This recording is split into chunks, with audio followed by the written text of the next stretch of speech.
how can we do things differently from what we used to do?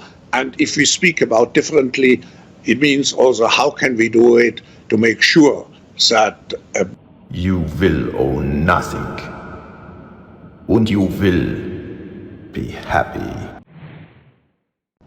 So what is it the WEF keep trying to push onto us? You will own nothing and be happy. Everything's rental. Well, so this came up on X, and it's like, what?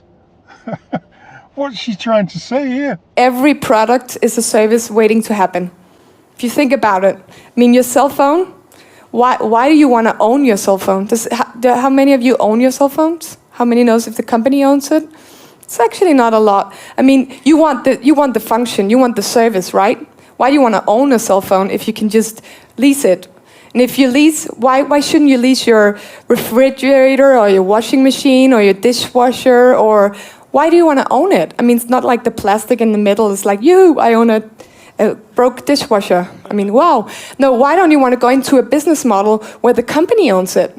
So then there was this picture came up, and he was showing that people are blinkered. Convenience goes to convenience. Just look there, convenience, but around it is social credit scores, digital ID. You get your digital ID, and then everything's linked to your digital ID. So let's start with social credit scores. Goes round to transactions documented, access to your bank account can be turned off, frozen funds. We've already seen that, haven't we, guys? Convenience, that's the bit that we only see sheeple see. Centralization, all your movements and actions are traceable. That's get an EV, or even a modern car, a modern gas car that's got all the Apple Play and everything in it. They'll be able to track that.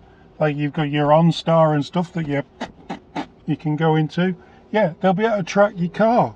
They can track anything. You should know that by now.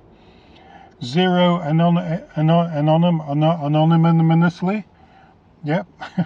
Cyber security attacks. Zero privacy. There will be no privacy. No. And even when it comes down to your heating at home, if you got one of them heating things, what they call them snugs or whatever they're called, you press the temperature on that goes off to the government, and the government can say, oh, everyone's plugging in their EVs this week, so we've got to turn down the air conditioning. Anyway, business reform. He said, of course he doesn't want you to own anything. It's harder to take things away from people who own them versus rent them or subscribe to them. Make no mistake, this isn't a matter of economics or convenience. It's purely a matter of control. Exactly. Why buy food? You can only use it a day or two. Why not rent it and return the poo for the compost? And they can rent it to you later. Yeah, let's do that. Let's do that with food. Okay, look out for digital IDs. That's all I'm saying. It's all this. You'll own nothing and you'll rent everything. It's ridiculous. I love buying stuff. I just like to buy stuff.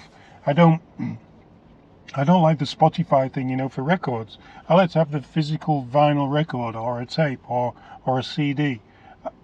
I like to own my car. I don't want to rent my car, because whenever you want to rent somewhere, I know it's tough if you're going to rent a house. But we've rented a house, and you always get the thing where you can't bang a nail in, you can't put a picture up, and I'm totally against all this BS about renting everything. What do you think? Do you think renting? Do you think not owning anything is the future? I know my son and me are slightly different with phones. I have a iPhone 12 I'm filming on now. I am paying for it in bits through Rogers, but he has a phone and he has the 15 and he rents his. He has to hand it back. When I've paid for mine at the end of the year, I don't have to hand it back. I can keep this phone. I don't have to hand it back. He has to hand his back every year or 2 years, and then he has to rent a new phone. Whereas this one will be cost-free after, well, it's cost-free now. It's $6 a month. It's not exactly, it's like a coffee. Anyway, till next time.